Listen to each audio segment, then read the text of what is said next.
The Hobbit, An Unexpected Journey. Rated PG-13, is directed by Peter Jackson. It's adapted from J.R.R. Tolkien's novel The Hobbit, of course. And this movie is a prequel to the other movies from the Lord of the Rings trilogy. My dear Frodo, you asked me once if I had told you everything there was to know about my adventures. Well, I can honestly say I have told you the truth. I may not have told you all of it. The adventure follows the journey of title character Bilbo Baggins, who is swept to an epic quest to reclaim their lost Dwarf Kingdom, home of Erebor, from the fearsome dragon Smaug. Approached out of the blue by the wizard Gandalf the Grey, I can't just go running off into the blue. I am a Baggins of Bag-End. Bilbo finds himself joining a company of 13 dwarves led by the legendary warrior Thorin Oakenshield. Their journey will take them into the wild. Through treacherous lands, Bilbo Baggins not only discovers depths of guile and courage that surprise even him, he also gains possession of Gollum's precious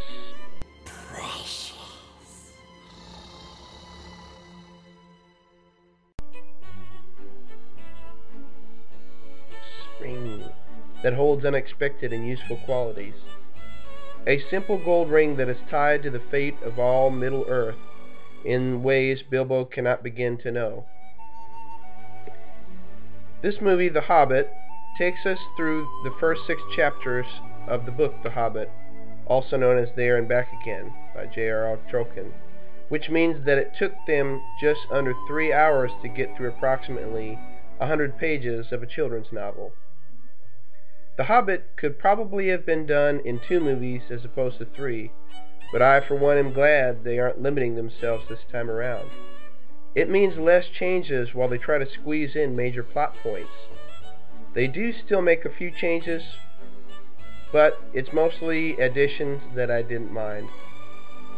It starts much like the Fellowship of the Ring did, with the backstory setting up the adventure that's about to happen. In this case, it's the story of how the House of Durin discovered and claimed Erebor, the lonely mountain, as their home. Erebor is pretty rad, I've got to admit. It's got a ton of precious gems and metals and giant hammers that come down from the ceiling and slam together to make golden blocks of something kick butt.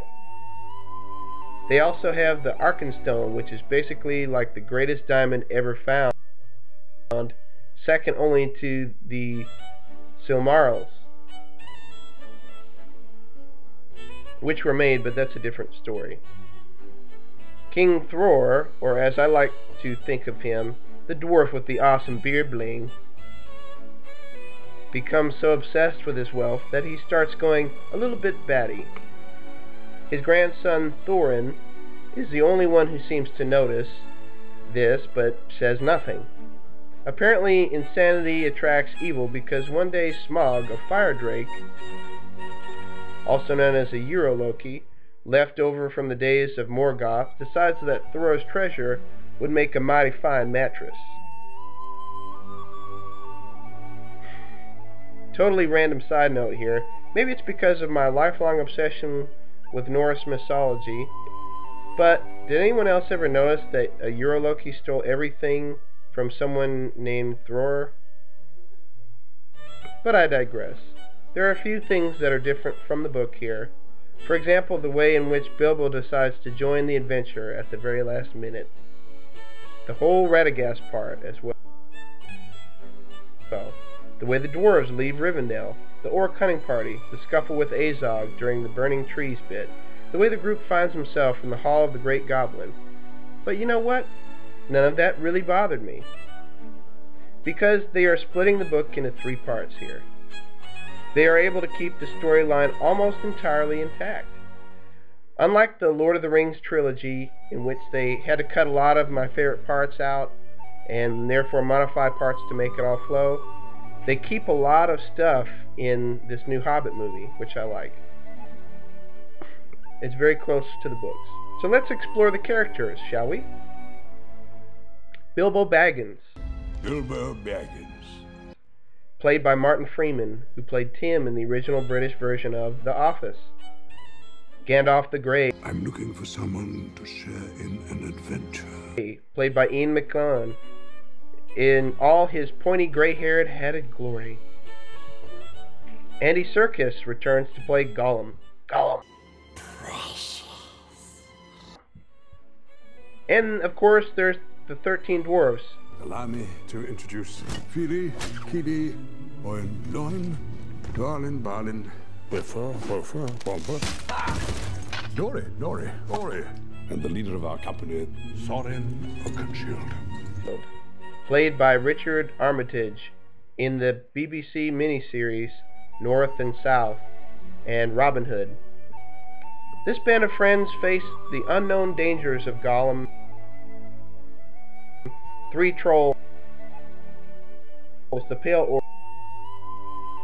Orc, the Goblin King, millions of goblins, and more. I cannot guarantee his safety. Understood. Nor will I be responsible for his fate.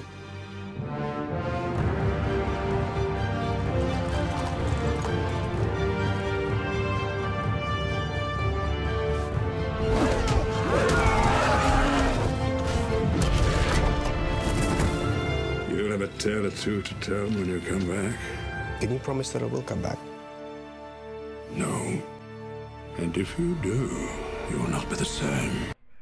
The Hobbit was best seen in 3D when I saw it in theaters and was shot in the marvelously realistic 48 frames per second. It was just beautifully sharp and clean to the eyes. And it was a touch of technological wizardry done by Jackson. And it worked perfectly for me, allowing the viewer to feel as if they were a spying picture frame over the mantelpiece of Bilbo Baggins, or as if I was a pine tree looking over a cliff and down at Rivendell. It seems far-fetched, but let's just say I forgot I was watching a movie. And you can experience for yourself what I mean. The execution was just fabulous as well. The pacing, the shot angles, the acting was great, the script, awesome, and so much more. I love all the characters. The score for the music was done by Howard Shore. It was just so cleverly done. Far over the misty mountains cold, to dungeons deep and caverns old, the pines were roaring on the height, the winds were moaning in the night, the fire was red, it flaming spread, the trees like torches blazed with light. The whole movie is just sure to put a smile on your face. And I guess The Hobbit, the message of it, it'll remind you that you can do great things, no matter how small you are. My name is Bilbo Baggins.